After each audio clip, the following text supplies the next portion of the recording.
Bonjour à tous, j'espère que vous allez bien. Alors on se retrouve aujourd'hui pour une vidéo utilisation on va dire au sujet de la palette humide. J'ai eu plusieurs fois des questionnements à son sujet. Donc je me suis dit que ce serait bien de vous faire une petite vidéo un peu complète de comment la mettre en route pour pouvoir l'utiliser. Voilà, tout simplement. Si vous n'avez pas vu mon petit haul où j'ai acheté cette palette, ça date. Ça fait déjà quelques mois, peut-être même années.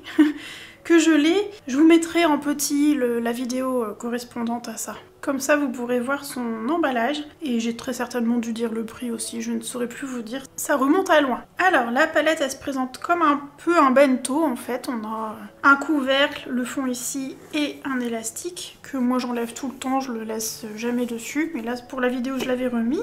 Cette palette, elle provient de la marque The Army Painter. Je n'ai pas d'autres références, j'ai trouvé ça, je l'ai pris et j'en suis très contente. On est sur un format un peu A5, plus petit qu'un A5, vous voyez, au niveau de mes mains. Pratique au niveau de l'utilisation. On a une petite palette où on peut ranger ses pinceaux. Pareil, j'ai pas assez de pinceaux fins pour le mettre dedans, mais ça peut être utile. Et ensuite, on a là où on met la mousse et le papier. Donc en fait, cette petite palette, elle est vendue avec un lot d'une mousse et des petites feuilles.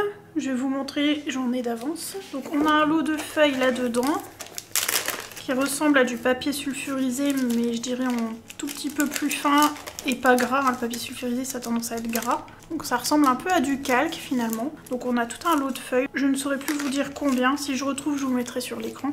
Et on a également une petite mousse. Alors là, elle est emballée, je vais pas la déballer, elle est pliée comme ça, elle est toute dure. Moi, là, elle est ratterrie là-dedans.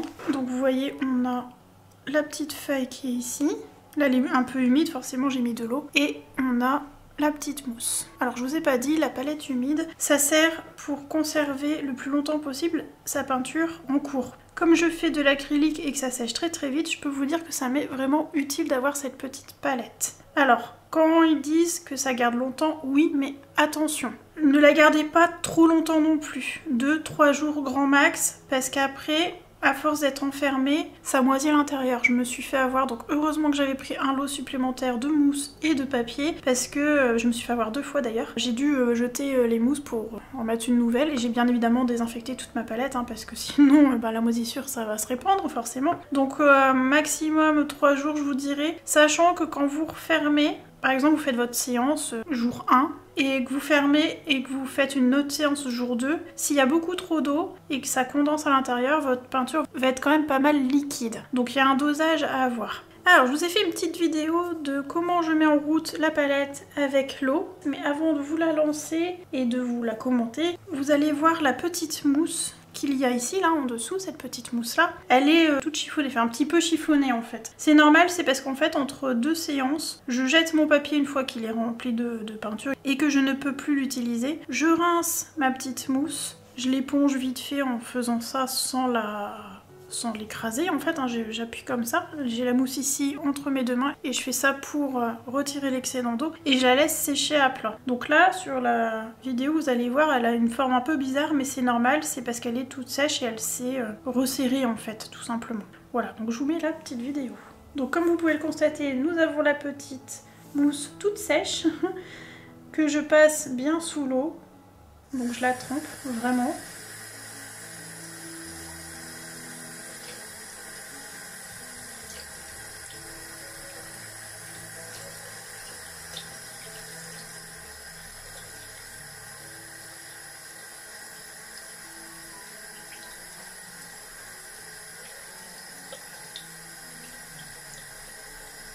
Et une fois qu'elle est bien trempée, vous voyez, je l'éponge un petit peu, enfin je l'éponge, j'enlève l'excédent d'eau vite fait, sans trop non plus en enlever, hein, il faut qu'elle reste quand même humide, hein, c'est son objectif.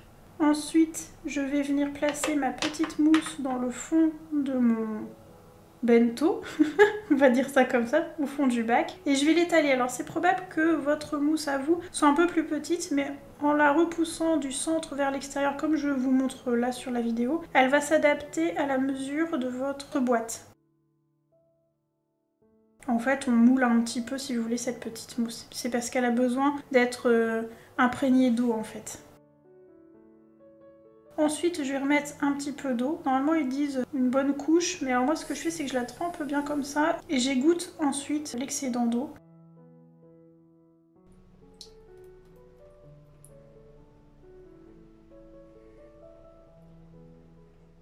Je rétale encore un peu ma mousse.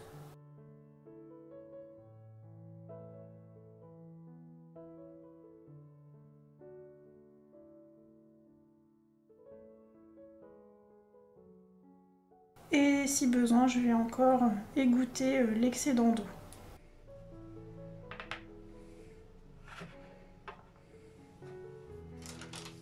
Une fois que ça c'est prêt, je prends ma petite feuille de papier, je viens la placer sur la petite mousse et je vais venir la tirer pour qu'elle s'imprègne bien d'eau. Donc d'un côté, vous allez voir. Voilà. Et ensuite, je tire de l'autre côté.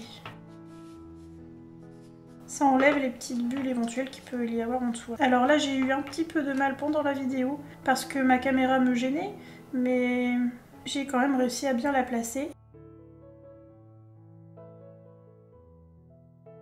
Et en fait, je viens la lisser, même chose, du centre vers l'extérieur, pour bien la positionner sur la petite mousse.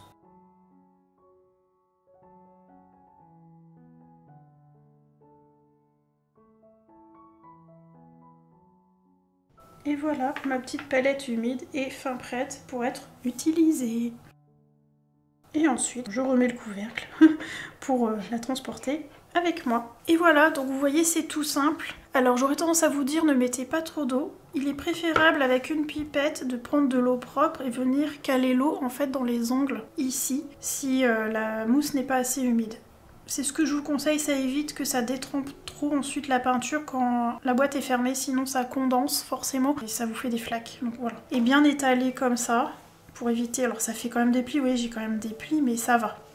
Après bon, ça on s'en fiche un petit peu. Et aussi retour d'expérience, si vous avez des mélanges à faire, j'aurais tendance à vous dire de faire vos mélanges d'abord sur une planche, vous voyez, comme ici, vous faites vos mélanges. Et avec un couteau de peintre, vous récupérez et vous venez placer dans un coin de votre palette votre mélange. Ça évite de s'étaler. Même chose, c'est quelque chose que j'ai fait, j'avais tendance à m'étaler et comme elle est petite, bah forcément je manquais de place. Voilà, bah écoutez, je pense vous avoir tout dit à son sujet. Si vous avez des questions, n'hésitez pas. Encore une fois, j'insiste là-dessus, n'attendez pas non plus trop de jours pour utiliser votre peinture, pour éviter que votre mousse ne moisisse tout simplement. Et alors moi ce que j'avais fait quand j'avais acheté ma petite palette, donc elle est vendue comme je vous disais avec une mousse et un paquet de feuilles, moi j'ai sélectionné le produit qui était vendu avec un lot supplémentaire de mousse et de feuilles. Alors je crois que c'est vendu par deux les mousses. Oui, j'en ai une là et j'en ai tué deux, c'est ça. Donc en fait le lot il est vendu avec deux mousses et un paquet de feuilles. Et j'ai bien fait parce que j'ai déjà tapé dans mon deuxième lot de mousse. Alors les feuilles, bon ça va, ça dure longtemps parce que le temps de remplir la feuille, bon bah voilà, on a du temps. Voilà pour cette petite vidéo, elle aura été rapide, mais au moins bah, vous savez tout, en tout cas moi la façon dont je l'utilise. Si vous avez des petites anecdotes ou des petites astuces, des tips, n'hésitez pas aussi à me les dire en commentaire, je suis curieuse de savoir. Bon, sur ce, je vous laisse ici, je vous souhaite une bonne matinée, un bon après-midi, une belle soirée en fonction de l'heure où vous allez regarder cette vidéo, et je vous dis à très bientôt.